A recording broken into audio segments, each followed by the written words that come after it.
돌직구쇼 시청자 여러분 안녕하십니까. 국회의원 조홍철입니다. 휴가 중인 김진 앵커를 대신해서 이번엔 제가 특별 MC를 맡게 됐습니다. 오늘부터 사흘 동안 찾아뵐 텐데요. 부족한 점이 있더라도 아무쪼록 너그러운 양해 부탁드립니다. 오늘도 여당이 강하게 밀어붙이고 있는 행정수도 이전 카드 이슈부터 본인의 탄핵안 접수에 여유롭게 미소 지은 추미애 장관 논란 등 다양한 이슈가 준비되어 있습니다. 돌직구 쇼다운 정확한 정보와 다양한 분석, 최선을 다해서 전해드리도록 하겠습니다. 김진의 돌직구 쇼 특별 MC 저 조홍천과 함께 지금 시작합니다.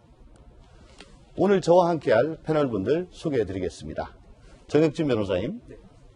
박용진 더불어민주당 의원님, 김용태 전 의원님, 김수경 한양대 겸임교수님, 이재명 정치부 선임기자와 함께합니다. 오늘도 신문 읽어주는 남자는 베테랑 기자 이재명 부장이 전해드립니다.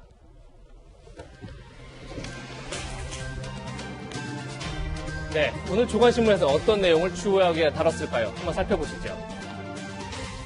먼저 동아일보입니다. 민정수석 등 10명 안팎을 이르면 내주 교체 검토하고 있다. 이렇게 전하고 있습니다. 인적셋이 나선 건데요. 동아일보는 문재인 대통령이 이르면 다음 주 중 청와대 수석 5명 그리고 비서관급 5명 등 총 10명 안팎의 참모진을 교체하겠다고 그렇게 지금 보도하고 있습니다. 특히 이번엔 부동산 등 민심 위반 소신 차원인 만큼 다주택 참모들이 다수 바뀔 것이다. 이렇게 밝혔습니다. 앞으로 청와대 참모의 첫 번째 기준은 아마도 1주택이 될 것 같습니다. 다음은 한겨레입니다. 경찰 아니면 청와대, 그것도 아니면 여성단체, 박원순 피소 유출 경위가 점점 미궁에 빠지고 있다. 이렇게 보도하고 있습니다. 일각에선 시청에 파견 나온 서울경찰청 소속 치안협력관이 유출 당사자가 아니냐 이런 의혹이 있었지만 경찰도 피해자 쪽도 가능성이 낮다 이렇게 밝혔습니다. 그러다 보니 경찰의 보고를 받은 청와대에도 의심의 눈길이 가고 있습니다. 피해자 측은 오늘 오전 2차 기자회견을 합니다. 오늘은 비서실에서 피해자의 호소를 어떻게 막았는지 그걸 밝히겠다고 했는데 오늘 또 한번 충격적인 내용이 공개될지 같이 지켜보시죠. 다음은 한국일보입니다. 강남 집값이 용수철이다. 그래서 누를수록 더 높이 뛰어오른다. 이렇게 보도하고 있는데요. 70 부동산 대책 세금 폭탄에도 매물이 자취를 감추고 있는데 강남 집값이야말로 가장 수익률 높은 투자 상품이라는 인식이 오히려 더 굳어지고 있기 때문이라는 겁니다. 한편에선 그제 대통령이 주택부지로 꼽은 해능골프장 인근에 있는 구리 갈매주구까지 덩달아 들썩이고 있다고 보도하고 있습니다. 다음은 조선일보입니다. 대통령, 여당 원내대표, 대선 주자까지 어제 하루 동안 군사작전하듯 수도 이전을 띄우고 있습니다. 발언 내용을 보면 어제 문재인 대통령은 국가 발전의 축을 수도권에서 지역으로 이동시켜야 한다 이렇게 밝혔습니다. 이낙연 의원은 헌재가 행정수도 이전을 관세헌법 논리로 막은 게 16년 전이다. 이제는 특별법으로 해결해야 한다 이렇게 밝혔고요. 이재명 경기도지사도 수도 이전을 두고 한 목소리를 냈습니다. 야당은 갑자기 나온 수도 이전이 부동산 정책 실패를 덮기 위한 국면 전환용이다 이렇게 비판했는데 앞으로 정치권에 상당히 뜨거운 감자가 될 것 같습니다. 다음은 경향신문입니다. 양자 구독된 박주민, 민주당 대표경선의 새로운 변수로 떠올랐습니다. 이낙연, 김부겸 양자구도에서 박주민 의원이 새롭게 참전한 건데요. 박주민 의원은 친문인데다가 지난 전당대회에서 최고위원 경선 1위를 한 만큼 이낙연 대세론에 균열이 생길 수 있다. 이렇게 경향신문은 전망했습니다. 다음 달 29일 민주당 전당대회를 앞두고 치열한 당권 경쟁이 본격적으로 시작됐습니다. 지금까지 신문 브리핑이었습니다.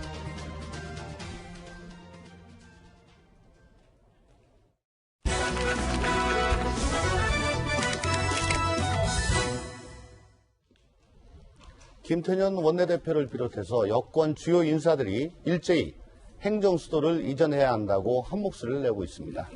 오늘의 첫 번째 이슈는 16년 만에 부활한 수도 이전인데요. 사실상 대통령도 국가균형 카드를 꺼내들고 이에 힘을 실었죠. 먼저 여권 핵심 인사들의 발언부터 들어보겠습니다. 국회에 행정수도 완성 특위를 구성할 것을 정치권과 시민사회에 정식으로 제안합니다. 16년이 지났기 때문에 여야가 합의해서 추진한다면 헌재도 다른 판단을 할 가능성이 있다라고 보고 있고요. 모든 것을 다 옮긴다는 것을 목표로 하죠. 기존발전 보면은 지방 분권하고는 반드시 좀 같이 가야 행동을 가능해서 또 다른 수도권의 분위기에 두세 개라도 만들어져야. 박용진 의원님. 예. 그저께 본회의에서 김태년 원내대표가 교섭단체 대표 연설을 한 이후에 네. 행정수도 이전을 놓고 여권이 일사불란하게 지금 움직이고 있다. 네. 이런 느낌이 듭니다. 또 이게 갑자기 나온 얘기가 아니고 보도에 의하면은 뭐 여론조사도 좀 있었다고 하고요. 또 우리 문재인 대통령도 어제 국무회의에서 한국판 뉴딜을 언급하면서 국가 발전축을 수도권에서 지역 중심으로 옮겨야 된다. 이런 얘기도 해서 청와대도 또 사전 교감이 있었나 뭐 이런 얘기도 있습니다. 박 의원님 보시기에 이게 뭐 갑자기 나온 얘기다. 혹은 뭐 좀 미리 정지된 얘기다. 혹은 무슨 뭐 배경이 뭐 있으면은 뭐 어떤 게 있을런지. 예. 집권 여당 노릇하기 참 어렵다. 이런 말씀 먼저 드립니다. 왜냐하면 아까 조선일보 보도를 우리 이재명 기자께서 이렇게 쭉 브리핑 해주셨는데 마치 군사 작전하듯 이렇게 쭉 비판적인 기사가 나갔어요. 근데 또 그렇게 아니고요. 원내대표는 행정수도 이전하자고 그러고 국회 국토위원회 여당 간사인 조응천 의원은 난 모르는 일이다 그러고 뭐 만일 이랬다고 생각해 보십시오. 중구난방 집권 여당도 이랬을 거 아니에요. 그러니까 일사불란하게 의견들을 모아나가는 것을 집권 여당으로서는 당연히 안정적으로 네. 국정을 운영해야 되는 입장에서는 너무나 당연한 일이고요. 그 행정수도의 완전한 이전이라고 하는 거, 계획대로 이전하고자 하는 것은 사실 16년 된 오래된 숙제입니다. 그리고 이에 대한 계획은 박정희 대통령 시절부터 있었다는 것은 많은 국민들이 알고 있는 일 아닙니까? 그런데 여당의 김태년 원내대표가 교섭단체 대표 연설에서 이에 대한 아주 원론적인 입장을 얘기한 걸 가지고 이렇게 부동산 실책을 덮으려고 한다라고 하시는데 사실 부동산이라고 하는 게요. 단타로 해결할 수 있는 그런 정책 사안이 아니기 때문에 행정수도 이전이라고 하는 장기적 비전, 중장기적 비전으로 해결할 수 없다 이렇게 보셔야 될 것 같고 지금 당장 뛰는 집값 그리고 지금 당장 예고되고 있는 전세 대란에 대한 해법이라기보다는 국토의 균형 발전을 위해서 16년 된 숙제 그리고 더 위로 가면 박정희 대통령 시절부터 네. 고민하던 국토의 균형 발전과 관련된 그리고 국가 안보 사항과도 연계된 그런 것으로 고민을 같이 해주시는 것이 좋지 않겠나 이런 생각을 합니다. 네. 하지만 행정수도 이전은 2004년도에 이미 노무현 정부 때 헌재에서 위헌 결정이 난 바 있습니다. 여기에 대한 우리 김태년 대표의 입장을 들어보시겠습니다. 개헌이나 국민투표까지 가지 않아도 충분히 해결할 수 있는 사안입니다. 위헌 시비가 제기된다고 하더라도 15년간 진행된 행정도시 경험 축적과 국민의식 변화에 따라서 현재의 판결은 변경될 것입니다. 정혁진 변호사님, 네네. 행정수도 이전 문제는 뭐 2004년도에 이미 위헌 결정 난 건 다 알고 계시는 거고요. 여기에 대해서 김태년 원내대표는 시비가 제기돼도 뭐 큰 문제가 없을 거다. 혹은 헌재 판결이 변경될 거다. 이런 얘기도 하고 있습니다. 또한 조선일보의 보도에 따르면은 지금 현재 헌법재판소의 재판관 구성을 볼 때 9명 중에 6명이 친여성 성향이다. 그래서 헌법소원이 제기돼도 이번에는 합헌으로 갈 것이다. 뭐 이런 보도도 있습니다. 이게 이제 제가 잠깐 설명을 해드리면요. 2004년 10월 달에 신행정수도 특별조치법이 있었어요. 그것이 이제 8대1로 위헌이다 이런 결정이 나왔는데 사실은 이제 우리나라 민법 제1조 1조를 갖다 딱 보면 어떻게 되어 있냐면 법률의 규정이 없으면 관습법에 의한다라고 되어 있거든요. 그런데 헌법재판소에서 그 당시에 어떻게 판단을 했냐면 우리나라 헌법에도 관습헌법이 있다. 그러니까 민법 규정에는 명시적으로 관습법에 관한 규정이 있는데 헌법에는 그런 관습법에 관한 규정이 없음에도 불구하고 관습 헌법이라고 하는 것이 우리나라에도 있는 것이다. 왜냐하면 모든 헌법적인 사항을 헌법에다가 성문화할 수 없기 때문에 그렇다라고 하면서 대한민국의 수도가 서울이라고 하는 것은 관습 헌법이다. 그렇기 때문에 만약에 수도를 서울에서 다른 데로 옮기려고 한다면 헌법을 개정해야 된다. 헌법을 어떻게 개정합니까? 새로 대한민국의 수도는 뭐 서울이 아닌 세종시다. 이런 식으로 헌법에 집어넣어야 되는데 그러려면 개정이 필요하고 헌법 개정은 국회의원 재적 3분의 2 이상 거기에다가 국민투표까지 붙여야 되는 그러한 상황이 되는 것이다. 근데 그런 것을 절차를 거치지 않았기 때문에 위헌이다라고 그 헌법재판소에서 결정을 내렸는데요. 그 당시에도 이게 맞는 결정이냐에 대해서 사실 논란이 굉장히 많았어요. 근데 제가 봐도 사실은 납득이 안 되거든요. 왜냐하면 우리나라는 성문헌법 국가인데 민법처럼 명시적으로 관습법에 관한 규정이 있으면 모르겠는데 그렇지도 않은데 뜬금없이 여기서 왜 관습헌법이 나와 그렇게 좀 당황했던 기억이 있는데 그런데 또 그럼에도 불구하고 헌법재판소가 그 결정문에 뭐라고 썼냐면요. 그럼에도 불구하고 관습헌법이 그것을 지탱하는 국민적 합의가 상실됐을 때에는 그 자체로 효력을 상실할 수 있다. 이런 규정까지 있단 말이에요. 그래가지고 제가 봤을 때 김태년 대표나 아니면 여당에서 이런 부분들까지 세밀하게 검토를 하셨는지는 잘 모르겠는데 만약에 그 서울이 우리나라의 수도라고 하는 국민적 합의가 그 상실이 된 것이다라고 판단을 했다라고 하면 그러면 굳이 뭐 이렇게 헌법 개정을 안 했다고 하더라도 기존의 헌재 결정에 따르더라도 그 수도를 갖다가 옮길 수 있는 것이 아닌가 그런 생각이 논리적으로도 저는 가능하다는 생각이 들고요. 그다음에 이제 개인적으로는 사실은 저는 세종시는 실패한 정책으로 보거든요. 제 개인적으로는. 왜 그러냐면 너무 어정쩡해요. 그래서 지금 너무나 많은 그 공무원들이 고위 공무원들이 또 많은 사람들이 세종시하고 여의도나 서울을 갔다 왔다 갔다 하면서 시간과 비용을 길바닥에다가 너무 많이 쏟고 있기 때문에 서울로 다시 옮기든지 아니면 세종시로 다시 몰든지 그렇게 생각해야 되는 사람들이 굉장히 많지 않나 이제 그런 생각이 들기 때문에 이런 논의는 한 번쯤은 해봐야 되는데 이게 이제 부동산하고 관계가 있는지는 사실은 저는 잘은 모르겠습니다. 예, 그런 것 때문에 김태년 대표가 길거리 국장, 카톡 과장 뭐 그런 얘기를 했었고 네. 실제로 그 사무관서부터 들어왔을 때 실국장들이 빨간펜 들고 첨삭도 하고 지도를 해야 되는데 그걸 못해서 걱정들이 많더라고요. 그래서 오죽하면 공무원들이 뭐 무두절이란 말까지 생기지 네. 않았습니까? 예, 광복절 다음으로 예, 김웅태 의원님 네. 지금 세종 문제를 두고 국토 균형 발전을 위해서 꼭 필요한 거다라는 또 시각이 있고 혹은 야당에서는 이거 서울 집값이 지금 막 뜨거운 감자로 떠오르니까 시선 회피용, 분산용, 뭐 이거 효과 없다. 뭐 이런 비판도 있습니다. 의원님, 예.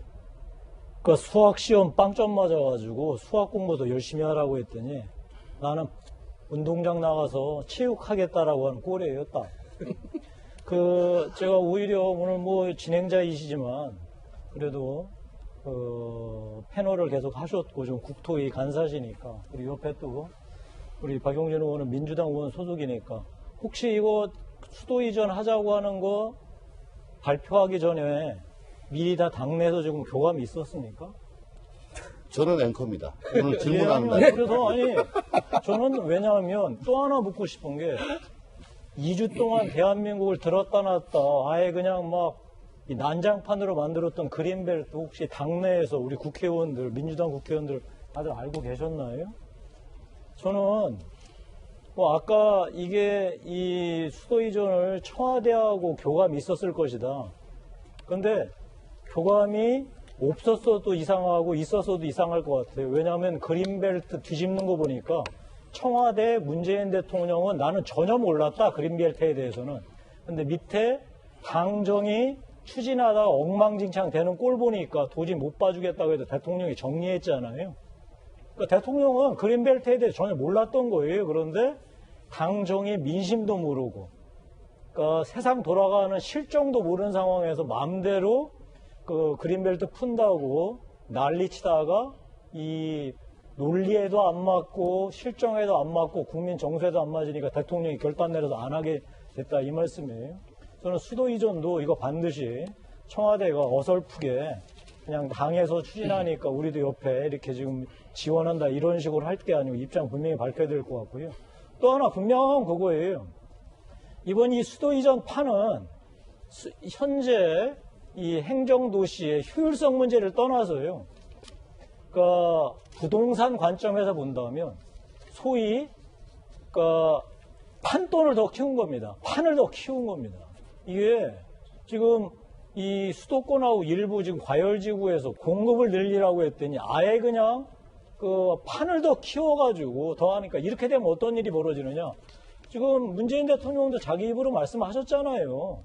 시중에 3,000조의 유동자금이 있다고. 그러면 이 3,000조의 유동자금이 부동산 판이 더 커진 판으로 다 들어가게 될 겁니다. 그러면 정말로 지금보다 더 극심한 부동산 그야말로 이제 대전쟁이 벌어질 거고, 제가 좀 말씀이 길었지만 한마디만 더 드리겠습니다. 이제 보세요. 8월 달 되면 7, 8월에 집값 오른 건 아무것도 아닐 거예요. 네. 정말로 서민들 눈물 빼는 전세 대란 일어나서 정신 못 차릴 겁니다. 이 정부 이 수도 이전한다고 국민들 눈길 옆으로 돌리려고 그런 꼼수 들지 마시고 제발 전문가들 말씀 드리시기 바랍니다. 예, 제가 앵커기 때문에 예, 죄송합니다. 예, 예. 참 드리고 싶은 말씀이 많은데 네. 혹시 박유진 의원님 예, 한 말씀 뭐 하시는 말씀 네, 드리지 않을 수가 없는데요. 아까 뭐 수학빵점 받은 학생이 운동장에 나가서 체육 활동 열심히 하겠다고 하는 엉뚱한 대답을 내놨다고 그러셨는데 비슷하신 말씀이신 거예요. 국토 균형 발전이라고 하는 백화점 사업에 대해서 이야기를 했더니 부동산 정책 꼼수 아니냐며 동네 구멍가게 대책으로 이렇게 격화시켜서 말씀을 하시는 건데 이것도 저는 사실 옳지 않다고 생각합니다. 국토 균형 발전과 관련해서 그리고 또 정치권에서 이 행정수도와 관련된 사안은요. 과거 이명박 정부 시절에 차기 대통령 후보였던 박근혜 대통령하고 현직 대통령이었던 이명박 대통령이 거의 주먹질만 하지 않았지 정치적으로는 거의 맞대결을 했었던 상황까지 갔었고요. 국회에서 여당 의원들 주도로 그 관련된 그 법안이 부결되는 일까지 벌어졌었습니다. 그만큼 매우 중차대한 일입니다. 이 중차대한 일을 가지고 부동산 집값 잡는다고 내놨을 거라고 생각하는 야당의 해석 자체가 너무 서글픈 일이라고 말씀을 드리고요. 말씀하셨던 집값 문제뿐만이 아니라 전세 대란에 대한 걱정, 뭐 여당도 당연히 하고 있습니다. 아까 제가 말씀드렸습니다만 말씀하신 것처럼 8월부터 전세 대란이 올 거예요.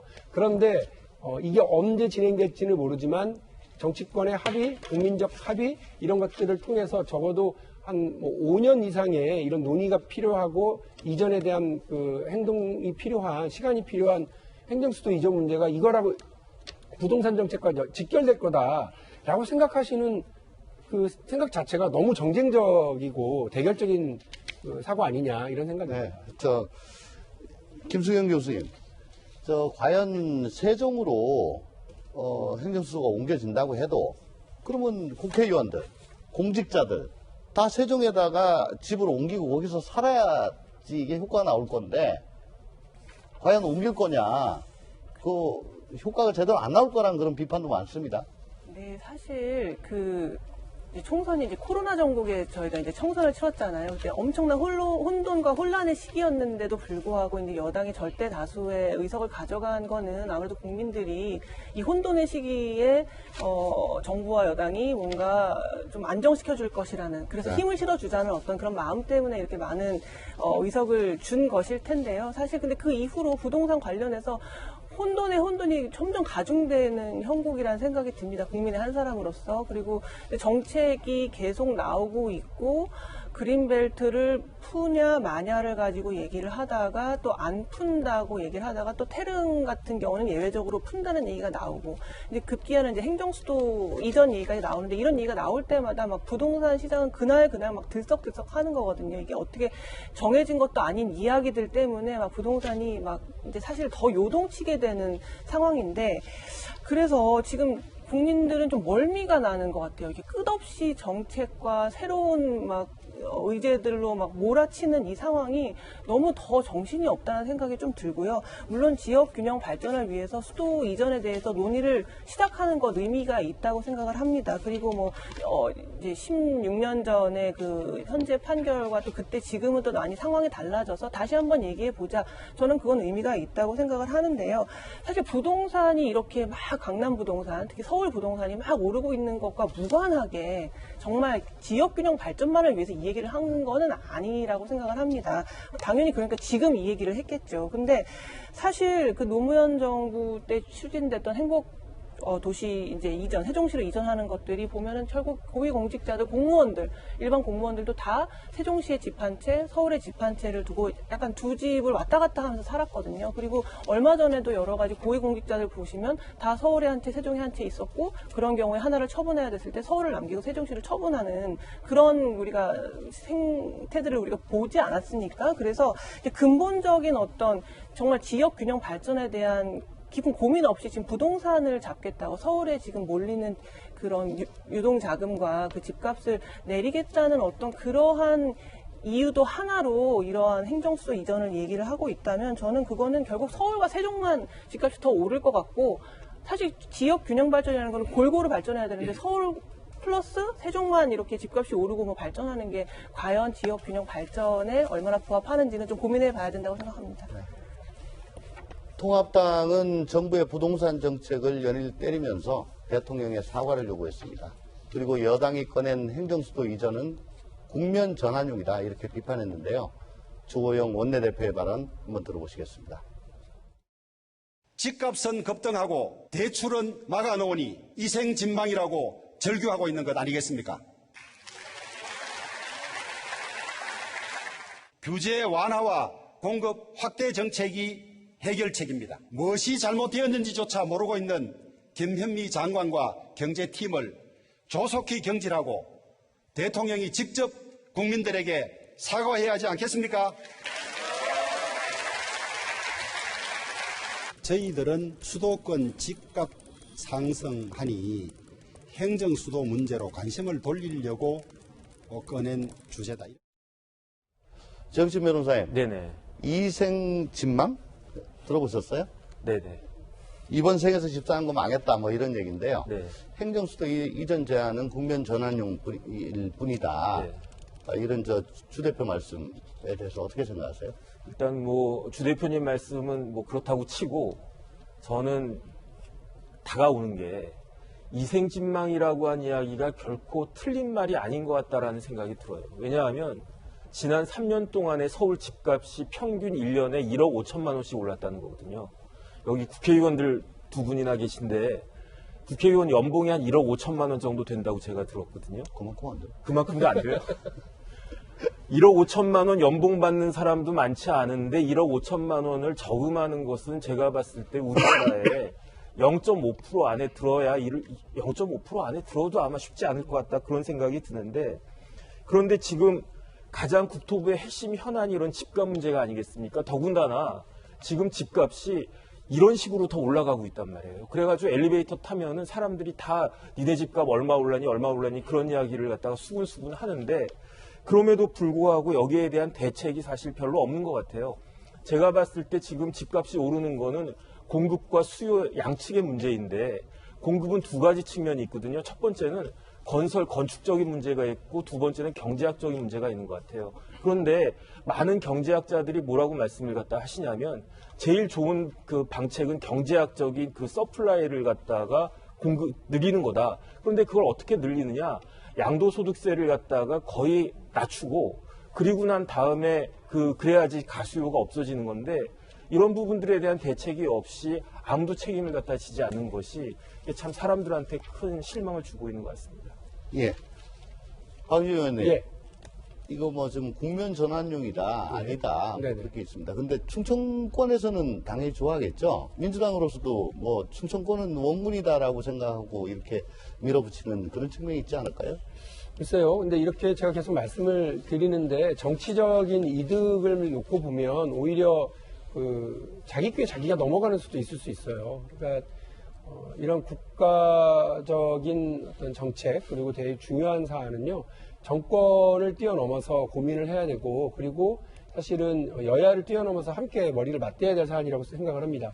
그래서 좀 아쉬운 건 김태년 원내대표가 이걸 하실 때 저희들한테만 살짝살짝 알려주시지 말고 그 주호영 원내대표께도 미리 좀 말씀을 드려서 이렇게 좀 같이 논의를 풀어나가자 했었으면 참 좋았을 것을 이런 생각이 들고요. 모르죠 또 미리 사전에 다 이렇게 얘기할 거야라고 말씀을 했는데 주호영 원내대표가 그거 다 일절 무시하고 그 다음날 부동산 꼼수 아니냐 이렇게 비판하셨을 수도 있겠습니다. 그러나 지금 당장은 우리가 요 앞에 벌어져 있는 부동산 대책만 보고서 행정수도 이전이라고 하는 오래된 우리 국가적 숙제를 바라보고 논쟁이 벌어질 수 있을지 모르지만 조금 더 지나서요. 조금 가라앉고 나면 이 문제는 언젠가는 풀어야 하지 않겠습니까? 우리 국회에서 모든 국회의원들이 다 얘기합니다. 이구동성으로 몽땅 내려가든지 다시 원점 회귀하든지 이게 다 얘기하고 있는 사안입니다. 저 김영태 의원님, 이석연 법제처장이었죠. 그분이 저번 2004년도에도 헌법소원 제기해가지고 위헌 결정을 받아냈는데 이번에 또 하겠다고 있습니다. 이번에 되면 어떻게 될 거라고 생각하십니까? 제가 평소에 후배지만 존경하는 박용진 의원의 이 방금 전 말씀에 대해서는 제가 심히 반박하지 않을 수가 없네요. 참 이 수도 이전 문제가 이 문제는 간단해요. 이게 왜 여기에서 나오죠? 노래 제목처럼? 이거는 그야말로 국면전환이고. 자, 수학 문제, 수학 못하는 사람들 공통점이 뭔지 아세요? 공식대로 안 푸는 거예요. 지 마음대로 풀다가 틀려놓고 선생님 보고 선생님 문제 잘못했다고 하는 꼴이에요. 지금 이 부동산 문제를 경제로 풀어야지 이 수도 이전 같은 지금 정치로 풀려고 이런 꼼수 쓰다가 정말로 망하는 꼴 정말 당할 수밖에 없을 것이고요. 제가 꼭 드리고 싶은 말씀이 뭐냐면, 자, 이 수도 이전 문제 몇 년이 아니라 십몇 년 걸리겠죠. 그 중간에 있는 사람들은 어떻게 할 거예요? 다음에 당장 8월 달부터 전세 대란 나서 서민들 죽어나가는 거 어떻게 할 거예요? 9월 달부터 지금 이제 세금 폭탄 막 떨어져서 할 텐데 그 사람들 어떻게 할 거예요? 그리고 이 지금 수도 이전 문제 계속 지금 갖고 있었다면 왜 지금 그린벨트 얘기해서 부동산도 오르게 만들고 이렇게 세금 때려가지고 실거주자 포함해서 사람들 더 괴롭히고 전세 사는 사람들 전세도 못 살게 합니까? 자, 이 문제 다시 한번 경제해야지 정치해서 안 된다 이 말씀 꼭 드리고 싶습니다. 네. 경실련은 현 정부 출범 후에 아파트 값이 역대 최대로 올랐다면서 강력하게 비판하고 나섰습니다. 직접 들어보겠습니다. 문재인 정부는 불과 3년입니다. 3년. 상승 고액이 서울 평균 4억 5천, 강남은 5억 8천, 강북도 2억 8천, 고루 53%가 결국 2억짜리 아파트를 20억을 만들어 놓습니다. 지금 우리 부동산 정책의 실패를 이끌어 나가는 정책을 하고 새로운 정책을 만들어 가야 된다. 사실 정부가 일방적으로 정책을 발표한다고 따라가는 시대는 지났습니다. 정부가 이런 제도를 정책한다면 사실 국민들하고 싸운다는 것은 사실입니다. 이재명 기자, 그래프를 살펴보면은 상승률은 노무현 정부 때가 가장 높았고 액수로는 현 정부가 가장 높다고 합니다. 그렇죠. 그래서 진보 정권 때마다 부동산 정책이 힘을 못 쓴다. 그런 지적이 있는데. 네, 어제 경실련 발표 보면 지금 보시는 것처럼 노무현 정부 때 임기 초와 임기 말을 비교하면 거의 이제 90% 이상이 뛰었다. 이명박 정부 때는 오히려 13%가 빠졌고 박근혜 정부는 27%. 그리고 문재인 정부 때는 지금 이제 3년 됐죠. 임기가 끝나지 않았으니까. 근데 53%가 뛰었는데 금액으로 따지면 4억 5천만 원으로 역대 최대다. 이게 지금 어제 경실련 발표인데요.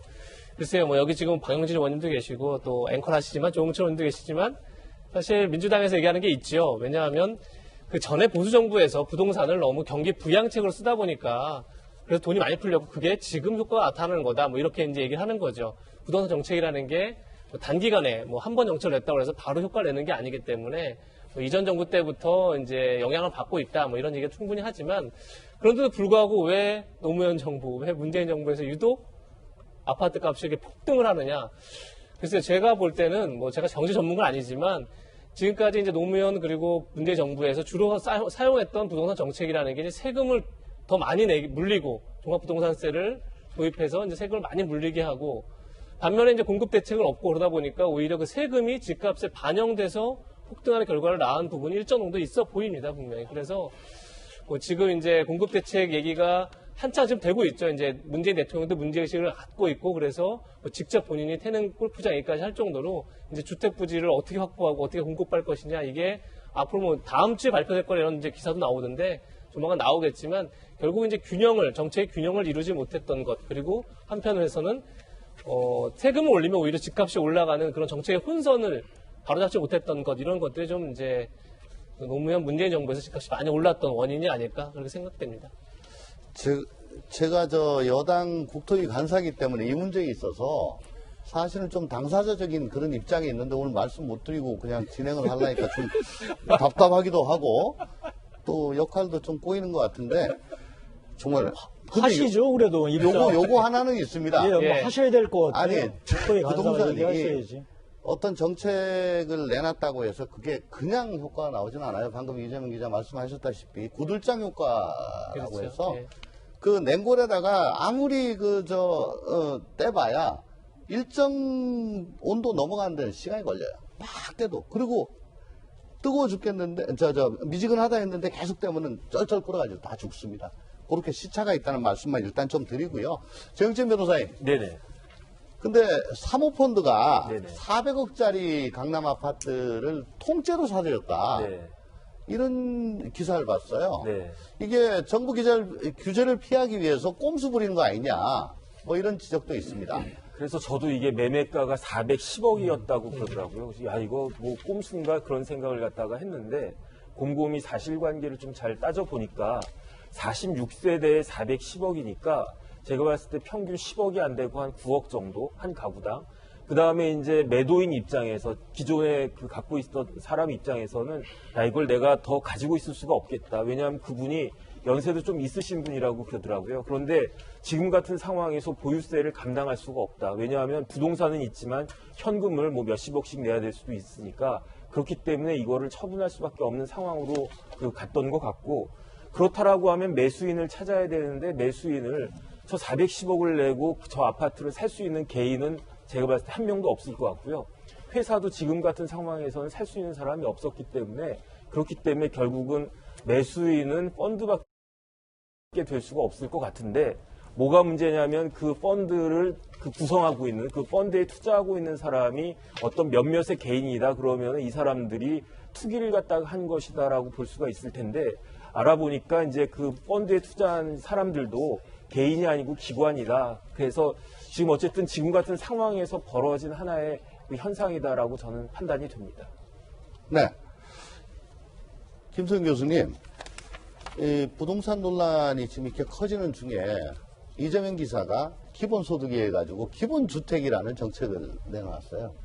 혹시 보셨나요? 네, 그 이재명 지사가 그러니까 3기 신도시 역세권 중심으로 그러니까 소득이 얼마냐 이런 거에 따라서 관계없이 무주택이면 기본 주택을 주고 30년 동안 살 수 있게 해주겠다라는 거고요. 굉장히 저가의 그 임대료를 내면은 거기서 안정적으로 주거를 확보할 수 있게 해주겠다는 건데 사실 이재명 지사가 지금까지 굉장히 정치적인 감각이 그러니까 진영을 떠나서 정치적인 감각이 저는 좋은 분이라고 생각을 하는 게 그 뭐가 문제고 어떤 걸 짚어줘야지 국민들이 원하고 시원해하는지를 잘 아시는 것 같아요. 그래서 뭐 얼마 전에도 무공천 해야 되지 않냐 서울시장과 부산시장 같은 경우에 이런 얘기도 사실 여당 쪽에서는 왜 눈치 없이 그런 얘기를 해가지고 이렇게 곤혹스럽게 만드느냐라고 생각하겠지만 많은 국민들은 사이다라고 생각하는 분들도 많았거든요. 그래서 이분의 부동산 문제도 부동산이 지금 너무 들끓고 문제가 되고 있으니까 그런 이슈를 선점하는 데에는 굉장히 탁월한 감각을 가지신 것 같고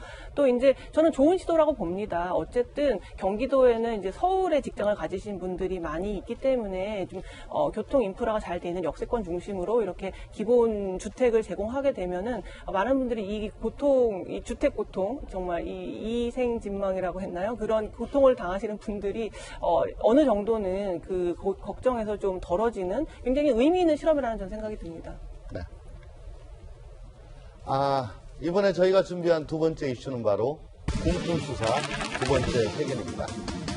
박원순 전 서울시장을 성추행 혐의로 고소한 피해자 측이 오늘 2차 기자회견을 열고 모든 오해와 궁금증을 다 밝히겠다고 하였습니다. 박 전 시장의 성추행 사실을 뒷받침할 추가 증거나 정황이 공개될지가 주목이 되는데요. 이재명 기자, 피해자 측이 지난 13일 날 첫 기자회견을 열지 않았습니까? 9일 만에 다시 2차 기자회견을 연다는 건데 뭘 다 말하겠다는 건지 궁금해하실 국민들이 많으실 것 같습니다. 예, 오늘 오전 11시 지금 기자회견을 예고하고 있고 지금 잠시 후에 기자회견을 할 텐데요. 사실 기자회견은 두 번이지만 어떻게 보면 세 차례 폭로가 있었죠. 세 차례 이제 공개가 있었는데 첫 번째가 13일 첫 번째 기자회견에서 박원순 전 시장의 성추행 사실 자체를 폭로한 게 있었고요. 그리고 16일 날은 자료를 통해 대신했죠. 기자회견은 아니지만 여성의 전화 그리고 한국성폭력상담소가 자료를 내서 당시에 그 박원순 시장의 성추행 자체도 문제지만 비서실에서 성희롱과 그리고 그런 성추행 같은 것이 일상적으로 이루어졌다 이런 문제를 제기했고 사실 오늘은 예고한 것은 피해자의 후소를 비서실에서 어떻게 은폐하고 묵인했는지 이 부분을 집중적으로 공개하겠다. 그래서 지금 보시는 것 마지막에 보시면 그 묵살한 정황을 담은 녹취록이 있다. 그 녹취록을 공개하겠다 이렇게 밝히고 있습니다. 아마 다 말하겠다는 취지는 이런 것 같습니다. 이게 지금 성추행 자체는 어떻게 보면 박 전 시장이 이제 극단적 선택을 하면서 공소권 없음이 됐죠. 그래서 수사 자체가 좀 쉽지 않은 상황인데 어쨌든 비서실이 어떻게 이걸 은폐했고 묵살했는지 그리고 또는 피해 사실이 어떻게 유출됐는지 이 부분을 수사하려면 사실 성추행 사건 자체를 또 봐야 되기 때문에 아마 그 성추행 사실 어떻게 은폐했는지 그리고 또 하나가 피해 사실이 어떻게 유출됐는지 이런 부분을 집중적으로 얘기를 해서 그것에 대해서 이제 그 수사를 통해서 성추행 자체도 좀 더 명확하게 밝히겠다. 아마 이런 생각을 하고 있는 게 아닌가 싶습니다. 김승현 교수님, 중앙일보에 따르면은 피해자가 서울시에다가 피해를 호소했음에도 불구하고 그 외면을 했대요. 그러니까 결국은 외부 기관에 도움을 요청할 수밖에 없었고 그 기관이 한국성폭력위기센터라고 합니다.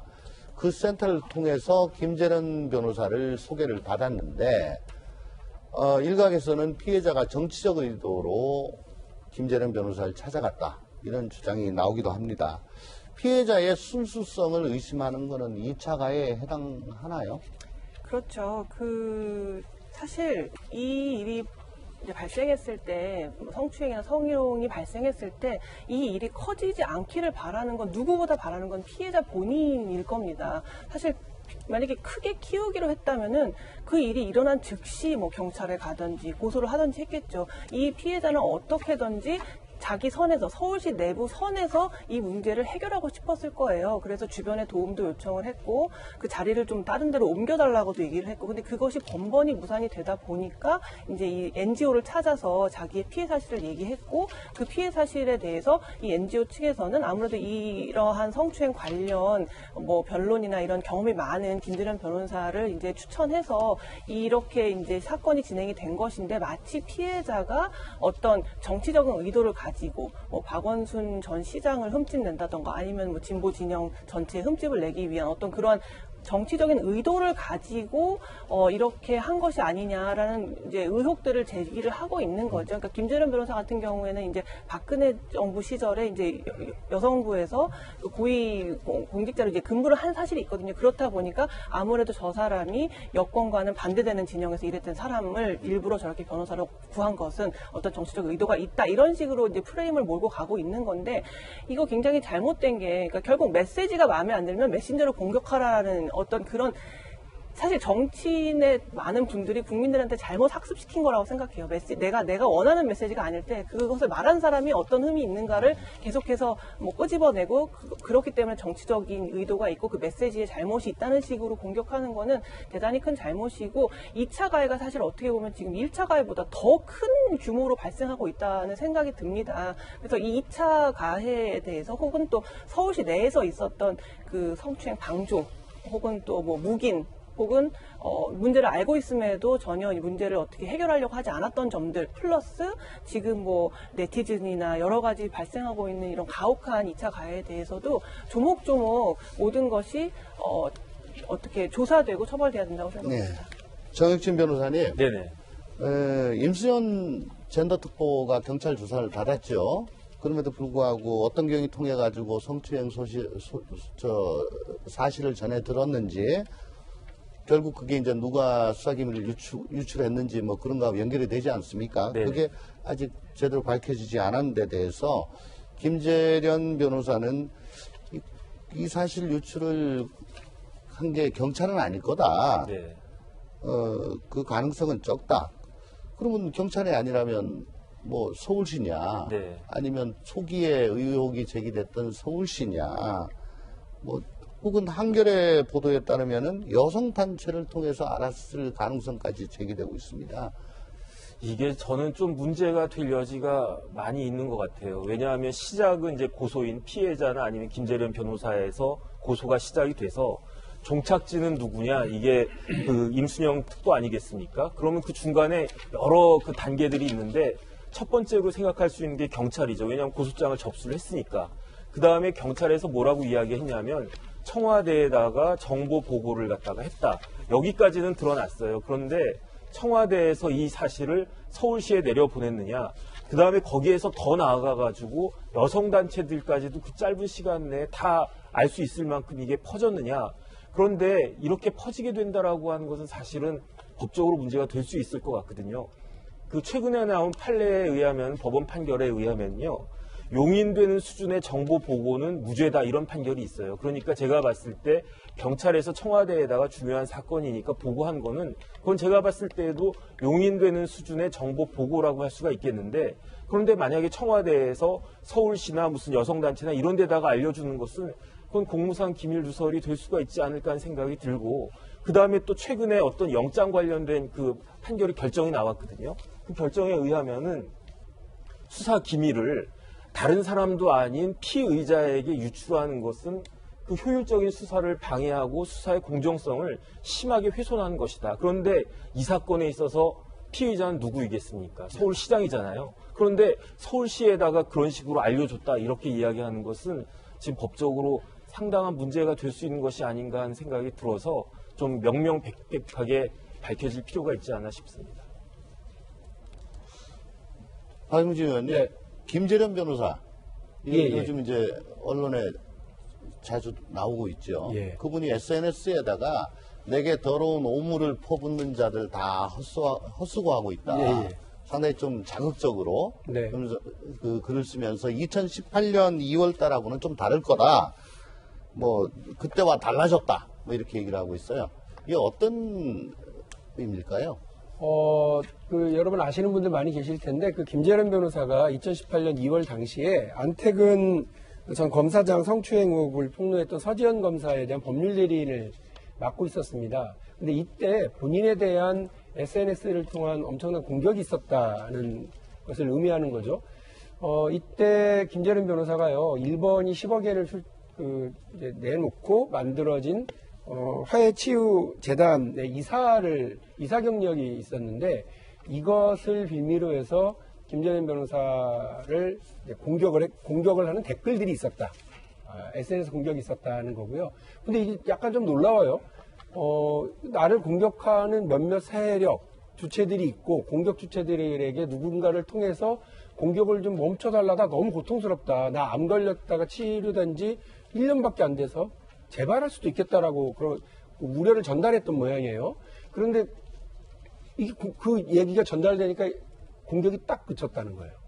그리고 오히려 이 일이, 진짜 소문이 사실이네? 나를 공격하는 사람들이 뭔가 의도가 있었던 거네?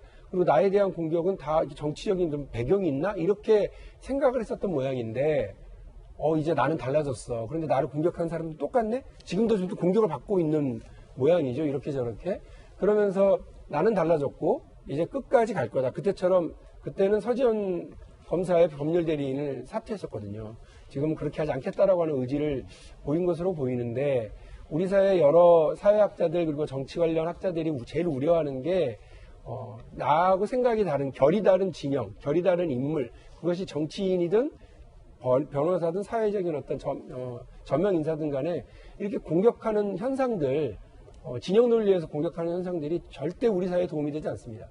뭐 정치인들 중에 저를 비롯해서 많은 분들이 진영에 나뉘어서 공격을 받기도 하고 비난을 받기도 하는데 정치인은 그럴 수 있다고 저는 생각을 합니다. 그러나 그러한 과정 자체가 별로 도움이 되지 않고 우리 사회 발전에 이렇게 진보를 위해서 도움이 되지 않는다라고 하는 건 여러 가지에서 드러나는데요.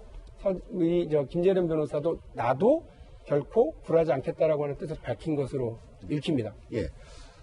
정치 변호사님. 네네. 경찰이 그동안에 뭐 사망 사건 이제 피의자 뭐 네. 피고소인 네네. 피고소인이 사망했기 때문에 공소권 없습니다. 왜 수사하기가 곤란하다. 이런 좀 소극적인 입장 태도를 쭉 견지해 와서 뭐 사망해도 그래도 수사한 경우 있었다 이런 얘기도 있었고 하다가 어저께 네네. 뭐 방조 사건 같은 거는 그걸 통해 가지고 다시 수사할 수 있다.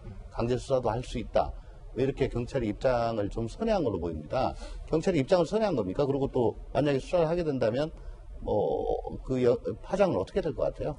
그건 뭐 의원님이 고위 검찰에 계셔서 고위직에 저 오늘 앵커입니다.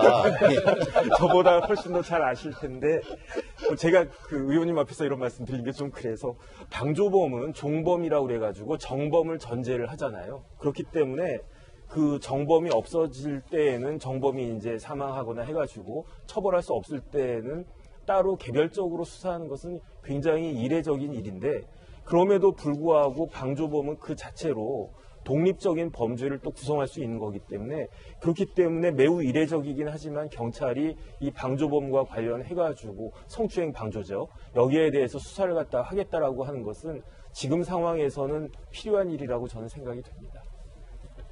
네. 김용태 의원님. 예.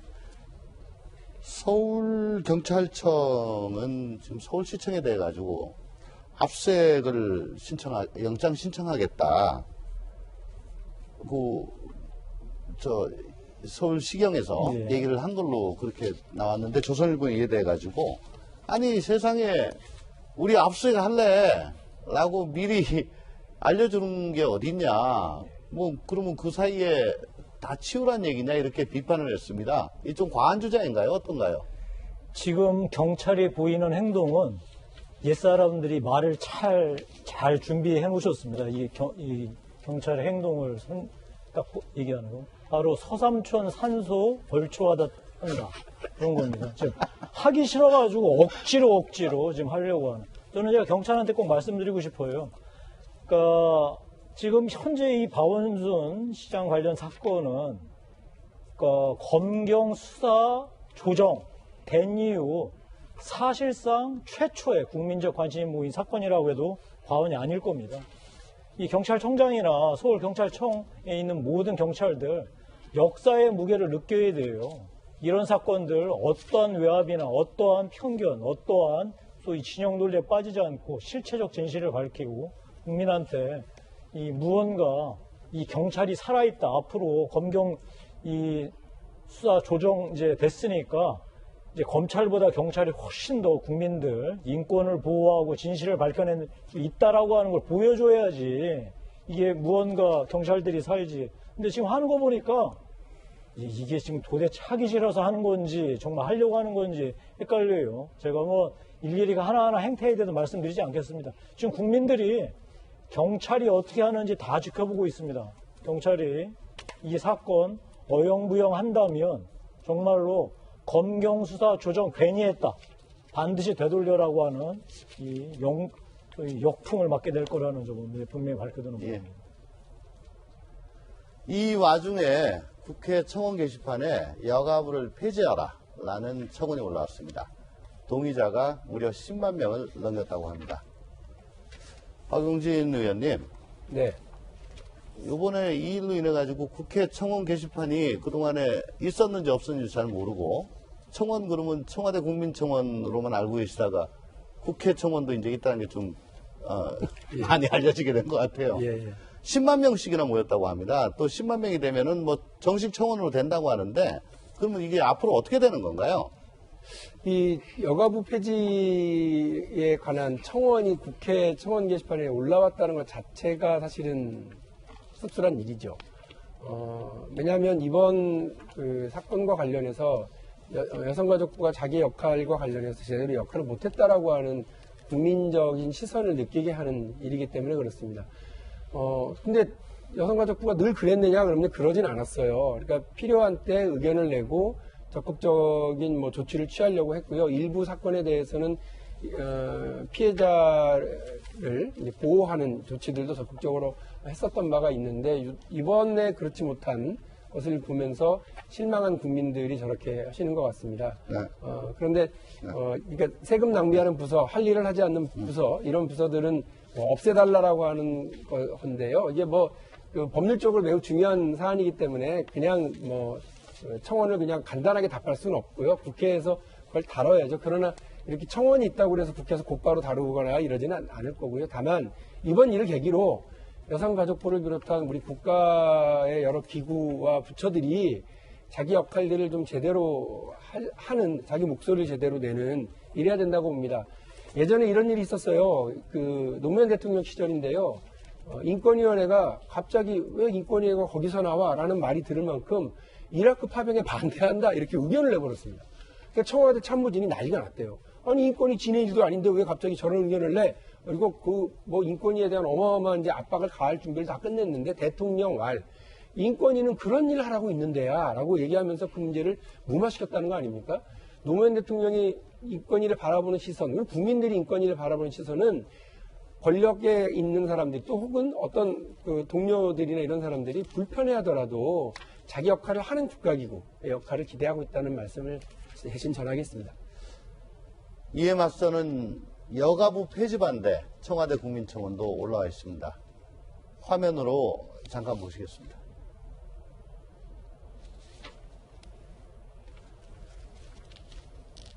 이제 세 번째 이슈로 넘어갑니다. 임명된 이후 하루가 멀다 하고 검찰과 공정성 시비를 벌이고 있는 추미애 장관이 어제 본인의 탄핵안 발의에도 보란듯이 미소를 잃지 않는 여유 있는 모습을 보여줬습니다. 세 번째 이슈, 탄핵안 그리고 추의 미소로 붙여봤는데요. 먼저 어제 그 장면부터 같이 보시겠습니다. 김영태 의원님, 예. 박병석 국회의장이 미래통합당과 국민의당이 국회에 추미애 법무부 장관 탄핵소추안을 접수했다 이렇게 말하자 추 장관은 미소를 띄웠습니다. 예. 이 미소가 어떤 의미라고 생각하십니까? 우리가 176석이다 니들 해봤자 소용없다. 그런 그야말로 비아냥되는 웃음 아니겠어요. 저는 저걸 보면서 실소를 금할 수가 없었습니다. 한 정권이 무너지는 게 뭐 때문에 무너지는지 역사는 다 기록하고 있습니다. 바로 오만과 무능으로 무너졌습니다. 지금 문재인 정부 경제 상황들 사실 부동산을 정점으로 해서 정말 경제에 이렇게 무능할 수가 있느냐라고 하는 비판들 있잖아요. 그런데 사실 문재인 정부가 문재인 대통령이 국민들한테 정말 소탈한 모습, 이 겸손한 모습으로 사실 이 경제적인 여러 가지 무능 프레임을 덮어왔던 게 사실인데 저는 추미애 장관이 아예 그냥 국회를 무시하는 듯한, 그러니까 야당을 무시하는 것을 넘어서 국회가 의결을 통해서 탄핵안을 의결했는데 그거를 저렇게 비아냥되는 웃음을 짓는 거 보면서 정말로 오만에 그치구나. 그래가지고 이 정권이 무너지는 오만과 무능이 점점 완성돼가는 게 아닌가 싶어서 참으로 한편으로는 깊은 탄식이 나왔습니다. 예, 방금 김영태 의원님의 말씀 중에 비아냥 이런 거는 개인적인 그런 의견이라는 점. 네, 제 개인적인 의견입니다. 네. 자, 이재명 기자님, 추 장관이 SNS에 이제 국회 본회의가 끝난 다음에 SNS에 곧장 내가 지금 핍박당하고 있다. 예, 지금 보시는 것처럼 예. 맞아요. 보면 핍박의 주인공으로 그리고 지금처럼 오로지 공정과 정의에만 집중하겠다. 예, 그렇게 하고 있습니다. 탄핵 소추하고 상관없이 갈 길 가겠다 또 이런 의미입니까? 그렇죠. 조금 전에 김용태 전 의원 말씀하셨지만 뭐 탄핵 소추안이 이제 금요일 날 아마 목요일입니다. 목요일 날 본회의에 올라갈 텐데 예. 사실상 뭐 통과 가능성 그냥 낮죠. 과반수 제적 의원 과반수 이상 150석 이상이 150명 이상이 찬성을 해야 되는데 이미 여당이 뭐 180석 가까이 범여권이 이렇게 의석수를 차지하고 있기 때문에 뭐 무기명 투표다 그래서 야당에서는 뭐 우리 쪽에 동조하는 여당 의원도 있을 것이다 이렇게 뭐 얘기는 하고 있지만 사실 뭐 가능성 높지 않은 상황에서 뭐 추미애 장관 입장에서야 뭐 탄핵소추안 크게 제의할 필요 없다 뭐 이렇게 얘기할 수 있다고 생각합니다. 근데 다만 지금 추미애 장관이 뭐 다른 장관도 아닌 법무부 장관이라는 점, 법무부 장관이라는 게 결국은 어떻게 보면 사회 법치를 끌고 가는 사람이고 사회 정의를 세우는 사람이라고 봤을 때 물론 이제 본인은 억울할 수도 있고 본인의 주장이 맞다고 생각할 수 있지만 한쪽에서는 어쨌든 지금 문제가 되고 있었던 그러니까 윤석열 총장과 검찰총장과의 대립 구조 과정에서 수사 지휘권을 이제 발동을 했었는데 그 지휘권이 적절하냐 이런 문제가 있는 거죠. 사실 이제 수사 지휘권이라는 게 역대 헌정사상 노무현 정부 때 한 번, 그리고 이번에 한 번, 그러니까 두 번밖에 없었던 이유가 있지 않겠습니까? 그만큼 신중해야 되고 그만큼 역사적 무게 아까 전에 뭐 김영세 전 의원이 그렇게 말씀하셨는데 그런 게 충분히 존재하는 거죠. 그런 점에서 야당이 이제 반대를 하고 있다 그러면 충분히 본인도 야당을 설득하고 이해시키고 하려고 하는 노력이 필요할 텐데 그런 노력이 좀 안 보이는 건 좀 안타까운 점이 아닌가 싶습니다. 네. 박용진 의원님. 네. 여기에 대해 가지고 김태년 원내대표는 뭐 통합당의 정략적 꼼수다. 또 김부겸 전 의원도 통합당 저희가 너무나 뻔하다. 뭐 이렇게 비판을 하고 있죠. 지금 예. 안 되는 탄핵소추안을 제출을 한 거, 뻔히 숫자적으로 안 되는데도 불구하고 내는 것 자체가 정치적인 행위죠. 그리고 그 정치적 행위와 관련해서는 저희가 야당일 때에도 의석수가 모자랄 때에도 했었습니다. 그리고 그것이 가져오는 여러 가지 파장을 고려를 하고 있는 거죠.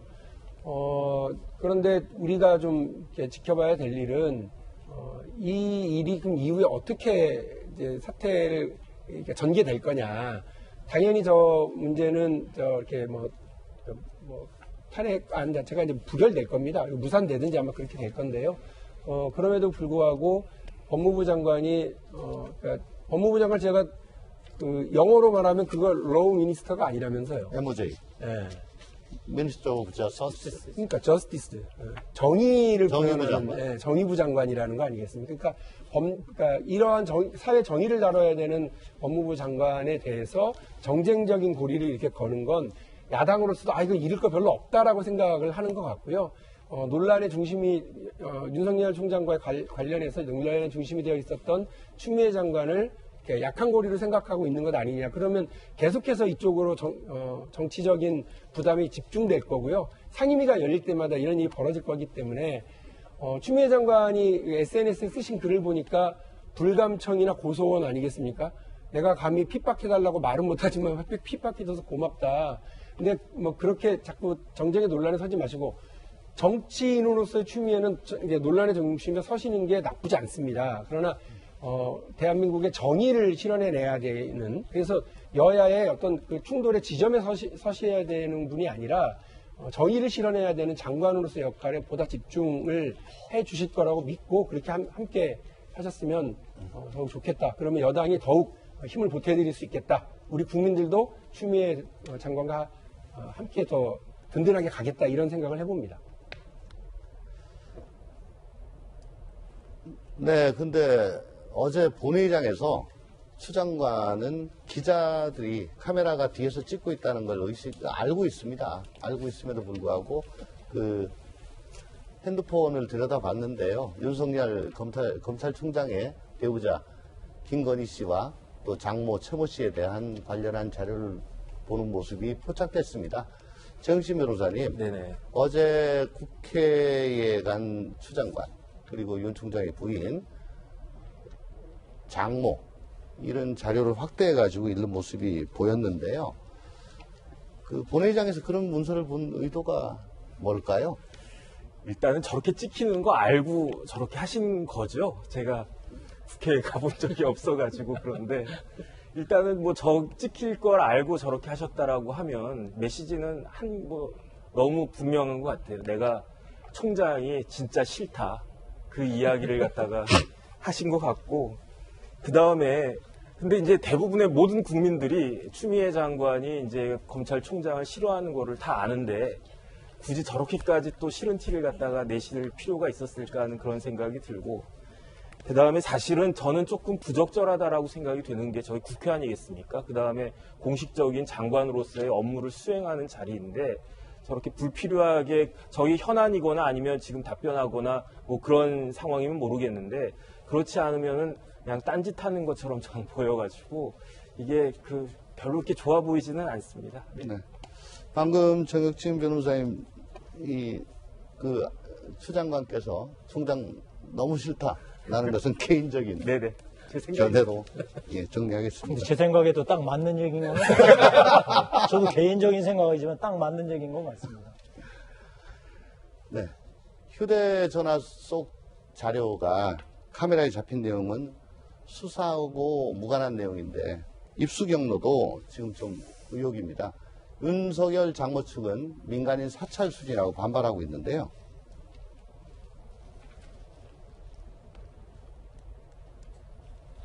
야권도 검찰 수사 대상도 아닌 사인 간 거래 내용을 공식 문건 양식으로 검토하는 것은 민간인 사찰 수준이다라고 윤석열 장모 측에서는 주장을 하고 있습니다.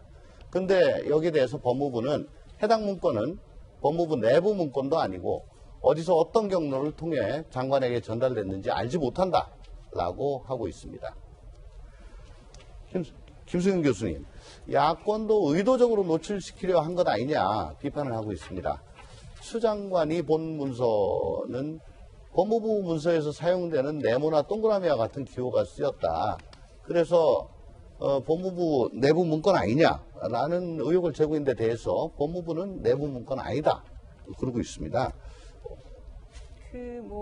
추 장관이 초선 의원도 아니시고 초선 의원분들도 다 알고 계시죠. 이게 문서 이게 뭘 보고 있는지 다 찍힌다는 거는 몰랐을 리가 없다고 생각하는 것이 충분히 합리적으로 보여요. 지금으로 보기에는.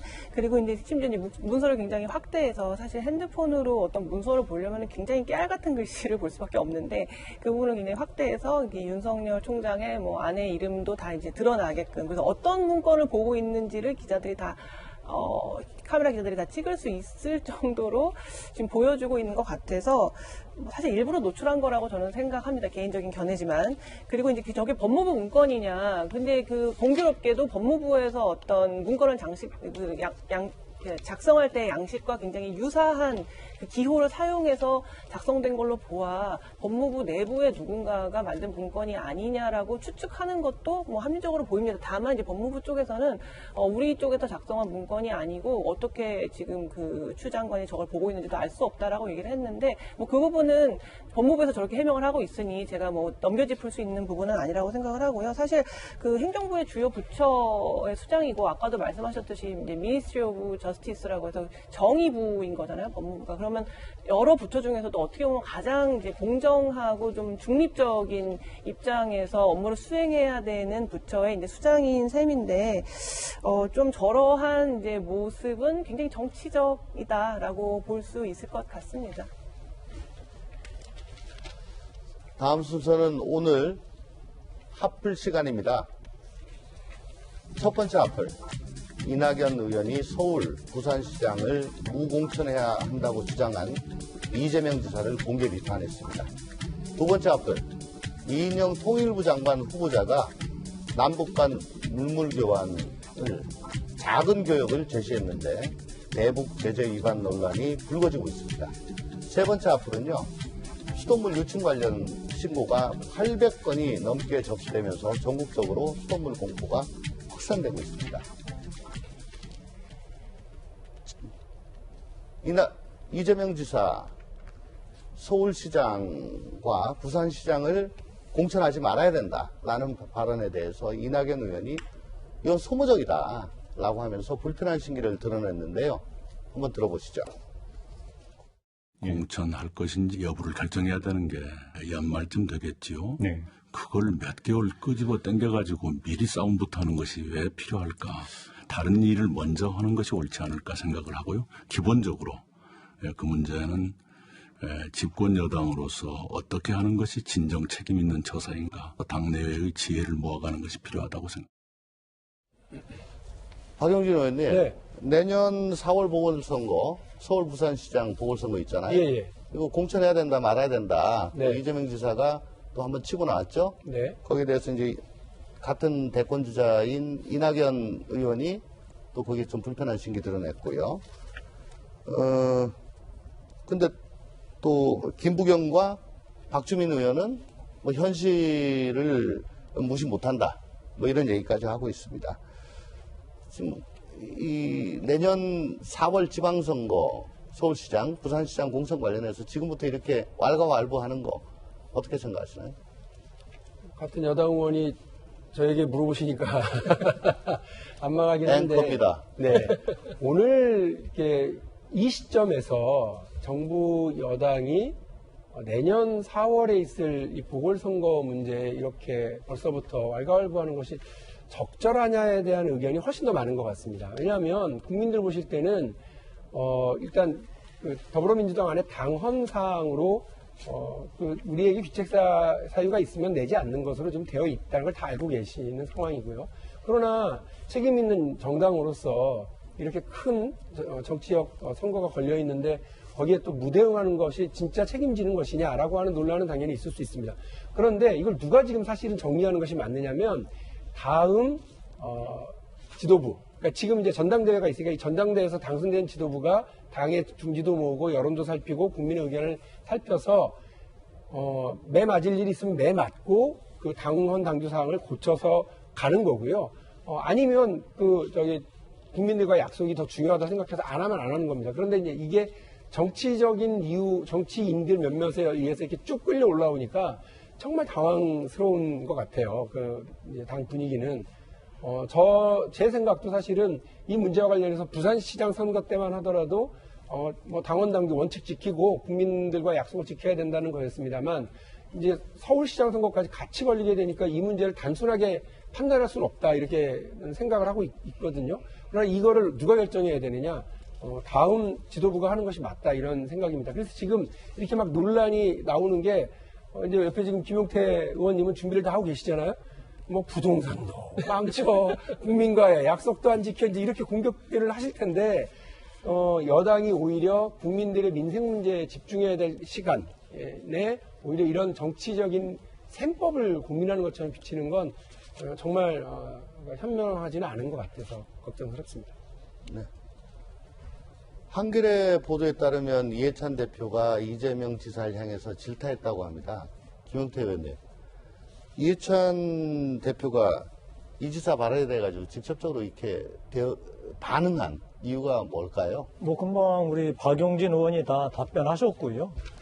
정말 여러 가지 지금 현안도 골치 아픈데 이 문제까지 끌어내서 이재명 지사 자기는 폼나고 당은 무슨 정말로 아무 이 생각도 없거나 아니면 정의롭지 못한 당처럼 보이게 만드는 당대표로서 당연히 화날 수 있죠. 저는 이 문제 이렇게 간단하게 정리할게요. 이건 복잡하지 않습니다. 염치의 문제입니다. 그러니까 민주당에 염치가 있으면은 무슨 희롱이니 성범죄 관련해서 이렇게 보궐선거가 만들어졌기 때문에 자기들이 약속한 대로 당원당규대로 안 낼 거고요.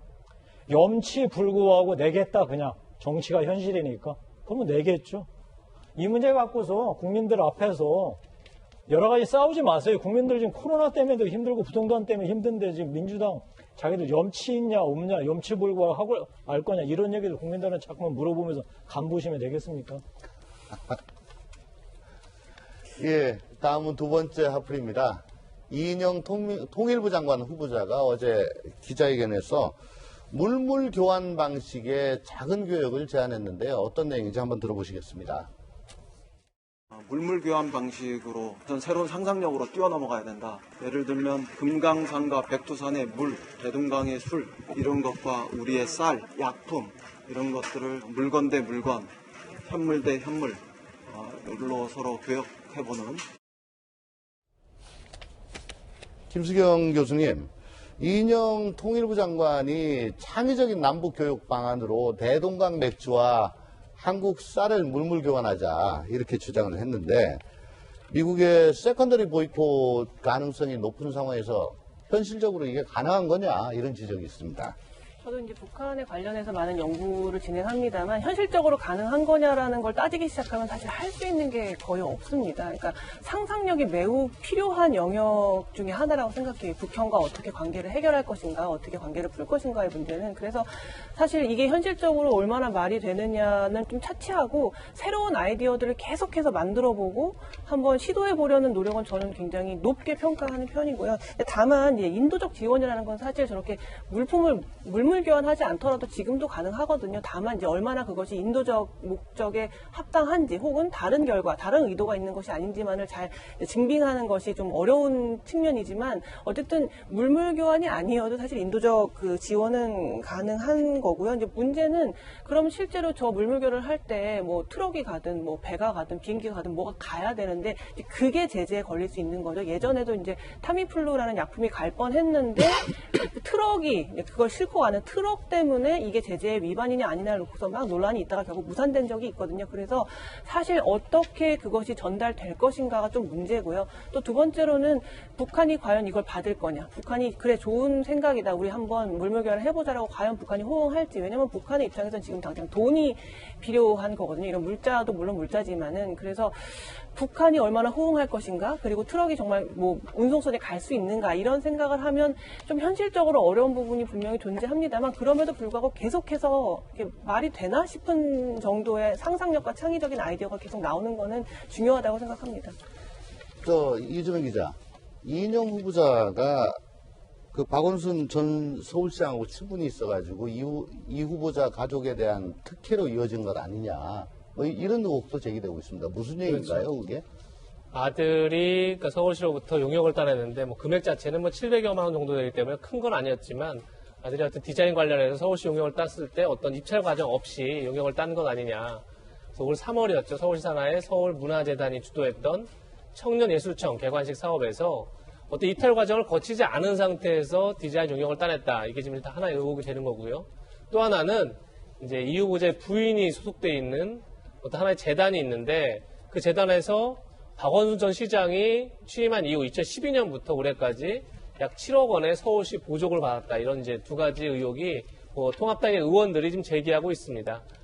그러니까 이 후보자가 박원순 전 시장의 친분 때문에 결국 가족들 특혜받은 거 아니냐 이런 얘기인데 문제는 이거죠. 이제 이인영 후보자가 2011년 박원순 전 시장이 처음 이제 서울시장을 했을 때 당시에 상임 선대위원장이었습니다. 그 정도로 이제 어떻게 보면 박원순 전 시장의 박원순 시장이 당신이 시민운동가였으니까 선거를 거의 잘 몰랐죠. 그걸 이제 이인영 후보자가 상임 선대위원장으로서 이제 선거를 다 이끌었다 이렇게 볼 수 있는 거죠. 그 이후에 부인이 소속된 단체 그리고 아들이 어떤 서울시로부터 지원을 받는데 특혜가 있는 거 아니냐 이런 의혹이 현재 제기된 거고 제가 알기로 내일이죠. 이인영 후보자의 인사청문회가요. 그렇게 되면 이제 아마 야당에서 이 문제를 집중적으로 제기할 것 같고 거기에 대해서 이인영 후보자가 지금까지 아직 뭐 특혜 없다 이렇게 밝히고 있는데 내일 좀 더 분명한 그런 답변을 해야 하지 않을까 싶습니다. 세 번째 앞으로는 수돗물 유충 관련 소식입니다.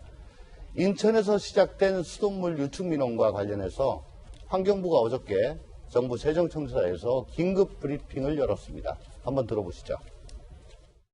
인천 공촌 부평 정수장을 포함한 7개 정수장에서 유충이 소량 발견되었고 12개 정수장은 방충망 미설치 등 운영상 문제가 지적되었습니다. 정수장 내 활성단지에서 부화된 유충이 걸러지지 않고 정수장, 배수지를 거쳐 가정까지 공급된 것으로 서울의 경우는 배수구 등 외적 요인을 통한 발생 가능성이 큰 것으로 판단하고 있습니다. 박영진 의원님. 네. 지금 수돗물에 유충들이 나와가지고 지금 뭐 긴급 점검하고 난리 났습니다. 네. 근데 그동안에 뭐 인천에 좀 있다가 수도권에 조금 있었는데 뭐 경남까지도 되고 전국 49곳 중에 7군데에서 유충이 나왔다고 해요. 그리고 광화문에 있는 뭐 큰 빌딩 화장실에서도 뭐 수돗물 유충이 나왔다. 뭐 전국적으로 지금 난립니다. 유충이 이렇게 막 나오고 한 게 이거 어떻게 관리가 잘못된 겁니까? 이건 뭡니까 이게? 더 확인하고 조사를 해봐야 될 일인 것 같고요. 이게 지금 먹는 물과 관련된 일 아니겠습니까? 근데 실제 저희 집이, 저희 집만 하더라도요, 한 달 전에 아내가 그 필터라는 걸 처음으로 껴보더라고요. 근데 엊그저께 샤워를 하면서 이렇게 봤더니 거기 뭐가 끼어 있어요. 그래서 이게 뭔가 봤더니 이렇게 색가루 같은 게 끼어 있더라고요. 이걸 안 꼈을 때 육안으로 확인을 못 했겠구나라고 하는 섬뜩함이 있었는데, 우리 국민들, 그리고 시민들이, 먹거나, 마시거나 아니면 몸을 씻는데 이렇게 꼭 필요한 이 수돗물에서 이렇게 확인 불가한 이상한 것들이 나오거나 아니면 유충이 나오거나 하는 것 자체가 매우 충격적인 거죠.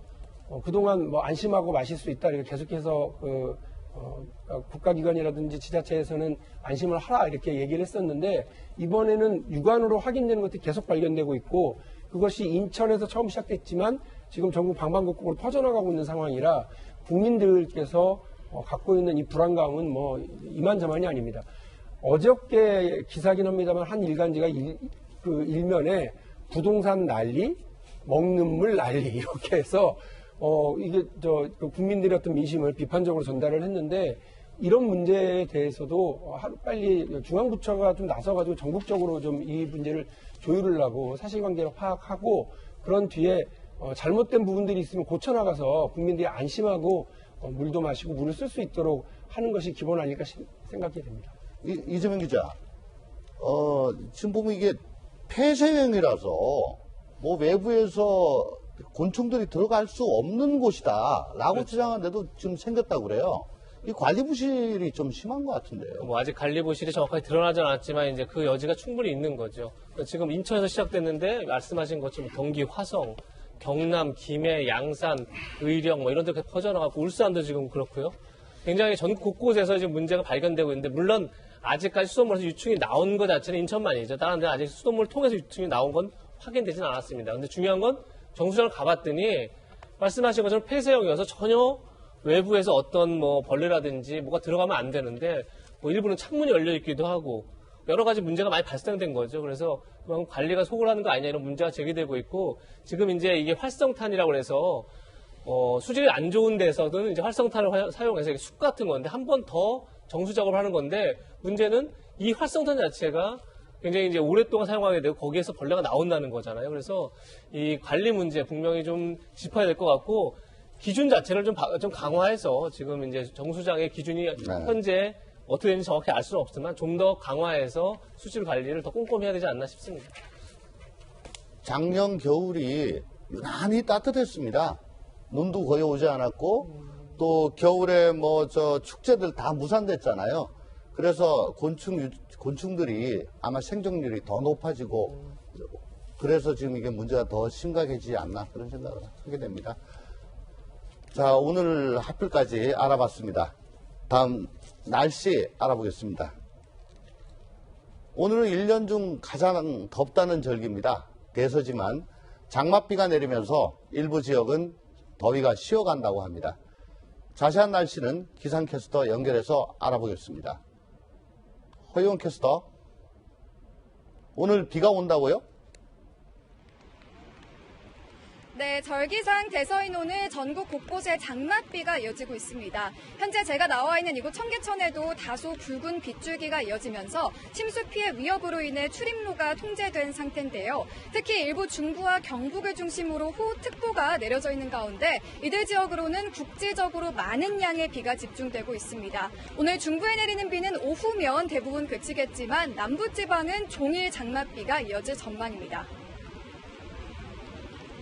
내일도 전국이 장맛비의 영향을 받을 텐데요. 내일까지 꽤 많은 양의 비가 예보돼 있습니다. 먼저 남해안과 제주도, 지리산 부근에 150mm 이상의 호우가 집중되겠고, 충남과 전남, 경남에 50에서 100mm, 수도권과 충북, 전북과 경북에 30에서 80mm, 강원도는 5에서 40mm의 비가 내리겠습니다. 오늘 낮 동안 중북부 지역은 서울이 27도, 강릉 30도로 어제보단 더위가 주춤하겠고요. 장맛비가 이어지는 충청 이남 지역은 대전 25도, 대구 26도로 무더위가 잠시 물러가겠습니다. 네, 이번 비는 일요일 오전까지 산발적으로 이어지겠습니다. 최근 비가 많이 내린 터라 지반이 약해져 있는 만큼 더 이상 큰 피해 없도록 미리 대비해 주시길 바랍니다. 지금까지 청계천에서 채널A 뉴스 허유원입니다. 어제 신문 브리핑 진행 도중에 한겨레 신문에 나온 여야 지지율 관련 여론조사의 필수 고지 항목이 빠져서 다시 소개해드립니다. 리얼미터 조사에 따르면 더불어민주당이 35.3%, 미래통합당이 31%로 나타났습니다. 오늘 저희가 준비한 소식은 다 전해드렸습니다. 앵커로 이렇게 나와가지고 참 하려니까 어색한데요. 내일은 더 풍성한 소식 준비해서 어색하지 않게 더 잘하겠습니다. 지금까지 돌직구쇼 특별 MC 저는 국회의원 조웅천이었습니다. 시청해주신 여러분 고맙습니다.